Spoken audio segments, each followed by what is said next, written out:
લે આવો જડી જ લાખ પાણી ગ્લાસ લેતી આવજે, લોન વાળા આવ્યા છે.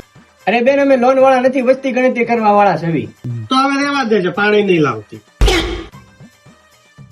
તમને હું કઈક પૂછી લઉં હવે? પૂછો. તો તમારો જન્મ ક્યાં છો? તો મારો જન્મ દવાખાનામાં છો. અરે એમ નથી કેતો, ક્યાં ગામમાં છો? તો મારો ગામમાં જન્મ નથી છો, મારો શહેરમાં જન્મ છો. તો અચ્છા, તો તમે ગામમાં નહોતા રહેતા, શહેરમાં રહેતા હતા. નહીં, હું શહેરમાં નથી રહેતી, હું નાનપણથી ગામમાં જ રહું છું. તો હમણાં તો તમે કીધું ને તમે શહેરમાં રહેતા હતા. ના, મારો જન્મ છો ને એ દવાખાનું શહેરમાં હતું. હવે એ બધું મૂકો, તમે ઈ કહો તમારા ઘરમાં કેટલા વ્યક્તિ છે? અમારા ઘરમાં અમે 7 વ્યક્તિ છે.